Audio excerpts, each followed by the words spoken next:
औज़ुबिल्लाहिमिनश्शैतानिर्रजीम बिस्मिल्लाहिर्रहमानिर्रहीम। मोहतरम ख़वातीन व हज़रात, अगर ज़िंदगी की नेमतों का जिक्र किया जाए और नेमतों का शुमार किया जाए और लोगों से पूछा जाए कि कौन कौन सी नेमतें जो अल्लाह की बहुत बड़ी नेमत है, सो उनमें पुरसकून नींद जो है वो भी अल्लाह की एक बहुत बड़ी नेमत है। और इसका अंदाज़ा और अहाता उन लोगों को होगा जिनको ये पुरसकून नींद किसी बीमारी की वजह से, किसी डिप्रेशन की वजह से या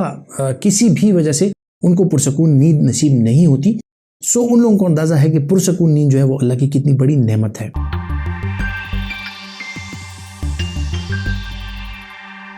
नींद के लिए ख़वातीन और हज़रात अरसे दराज से मुख्तलिफ़ किस्म की दवाइयों का सहारा लिया जाता है। जिन लोगों में इंसोम्निया की प्रॉब्लम हो उनमें मुख्तलिफ़ किस्म की दवाइयों का सहारा लेकर और ये नींद का साइकिल जो है इसको ठीक करने की कोशिश की जाती है।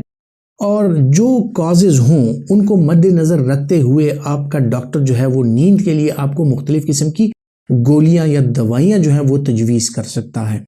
अब नींद की ना आने की वजूहात जो हैं बुनियादी तौर पर बहुत सी हैं, उस पर इंशाल्लाह किसी और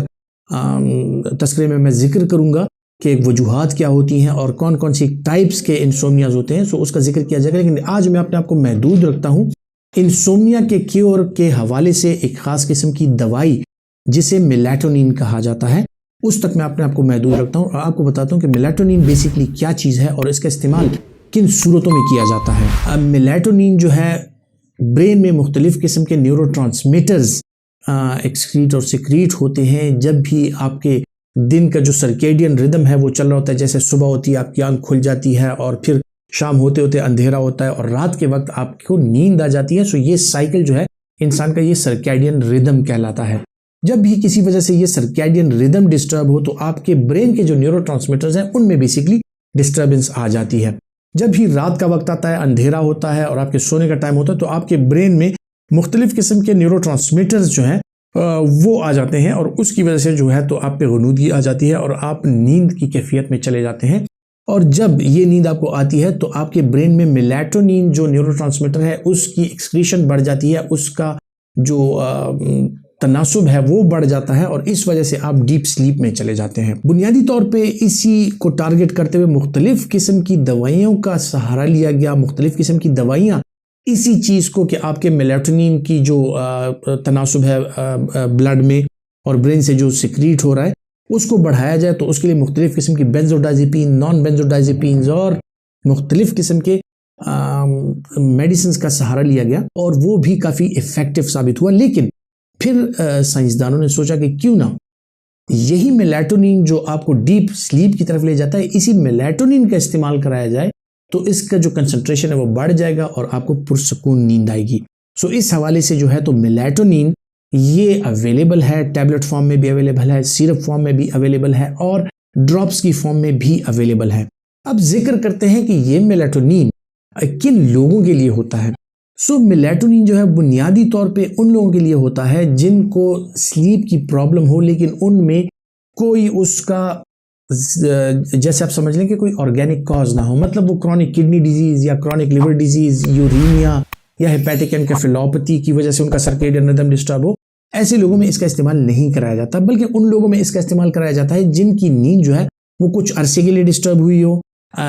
रूटीन चेंज होने की वजह से डिस्टर्ब हो जाती है, या कुछ लोग सफ़र करते हैं जेट लैग की वजह से या टाइम जोन्स में चेंजेस की वजह से जो आपका सर्केडियन रिदम है वो डिस्टर्ब हो जाता है। और इस वजह से जो है तो शॉर्ट टर्म के लिए आप कुछ अरसे के लिए मेलाटोनिन का इस्तेमाल करा के इन लोगों से अच्छे रिजल्ट्स आप ले सकते हैं और इन लोगों का काफ़ी फ़ायदा होता है। बच्चों में ख़वातीन हज़रात तो बहुत सी चीज़ें ऐसी हैं कि इनमें सेडेशन के लिए बच्चे अक्सर औक़ात रात को रोते हैं, तो उनमें मुख्तलिफ़ अदवार में मुख्तलिफ़ चीज़ें ट्राई की गई, लेकिन जब बाद में रिसर्च की जाती है सो जो बच्चों में फेनरगान सिरप इस्तेमाल किया जाता था या इनको आप बेंजोडाइज़ेपिन्स दे नहीं सकते, सो इस वजह से बच्चों में जो स्लीप की प्रॉब्लम है उसके लिए या तो किसी पुरानी एंटीहिस्टामिन का सहारा लिया जाता है जिसमें सेडेशन हो, और या जो है तो आजकल जो सेफ चीज़ है वो मेलाटोनिन है, क्योंकि मेलाटोनिन जो है वो बच्चों में भी सेफ़ है, बड़ों में भी सेफ़ है और इसका इस्तेमाल अगर कुछ अरसे तक कराया जाए तो वो अच्छा होता है। लेकिन एक चीज़ आपने मद्देनज़र रखनी है कि स्लीप डिस्टर्बेंस अगर किसी ऑर्गेनिक कॉज की वजह से हो, जिस तरह के खुदा ना खास्ता किसी को पैनिक अटैक्स आते हों या उनमें कोई सीवियर डिप्रेशन हो या उनमें कोई साइकेट्रिक डिजीज़ हो, उन लोगों में आप मेलाटोनिन का इस्तेमाल नहीं करा सकते, क्योंकि उन लोगों में आपको वो बुनियादी चीज़ टारगेट करनी होती है, उसको क्योर करना होता है जो इसका बेसिक कॉज होता है। अगर किसी चीज़ का नींद की ना आने की वजूहात जो हैं वो आपको मालूम नहीं है और आप शॉर्ट टर्म के लिए आपका पेशेंट आया है एक्यूट फेज में, तो आप इसको मेलाटोनिन दे सकते हैं, जो कि बच्चों में, बड़ों में, सब में सेफ गर्दाना जाता है। मेलाटोनिन जो है इसका इस्तेमाल कौन लोग नहीं कर सकते? ख्वातीन हज़रात वो लोग जिस तरह मैंने जिक्र किया कि उनको कोई साइकेट्रिक डिजीजेज हैं, वो बाइपोलर डिसऑर्डर्स का शिकार है, पैनिक अटैक्स का शिकार है, या उनमें स्किज़ोफ्रेनिया है, या वो जो है मुख्तलिफ किस्म की दवाइयों का इस्तेमाल कर रहे हैं, या एपिलेप्टिक जो पेशेंट्स हैं वो एंटी एपिलेप्टिक दवाइयों का इस्तेमाल कर रहे हैं, या आपका पेशेंट जो है उसको यूरीमिया की वजह से या किसी क्रॉनिक डिजीज की वजह से नींद नहीं आती, तो आप उनमें मुख्तलिफ किस्म के और ऑप्शंस इस्तेमाल कर सकते हैं। मेलाटोनिन इनमें कॉन्ट्रा इंडिकेटेड है। मेलाटोनिन किन दवाइयों के साथ आप नहीं इस्तेमाल कर सकते? मेलाटोनिन का इंटरेक्शन तकरीबन तमाम उन दवाइयों के साथ होता है जिनमें सेडेशन है। अगर आप फर्स्ट जनरेशन एंटीहिस्टामिन्स इस्तेमाल कर रहे हैं तो आप मेलाटोनिन का इस्तेमाल नहीं कर सकते। बेंजोडाइजेपिन्स अगर आप इस्तेमाल कर रहे हैं तो इसके साथ आप मेलाटोनिन का इस्तेमाल नहीं कर सकते। अगर आप एंटी एपिलेप्टिक कुछ ऐसी ड्रग्स ले रहे हैं जिनमें गनूदगी हो तो आप उसके साथ जो मेलाटोनिन है उसका इस्तेमाल नहीं कर सकते। और खुसूसन उन लोगों के लिए, जो उन खवातीन के लिए जो ओरल कंट्रासेप्टिव पिल्स ले रही हैं, वक्फे की जो गोलियां हैं वो ले रही हैं, मेलाटोनिन के इस्तेमाल के साथ उनकी अफादियत जो है वो कम हो सकती है और आपका मेथड ऑफ कंट्रासेप्शन जो है वो फेल हो सकता है।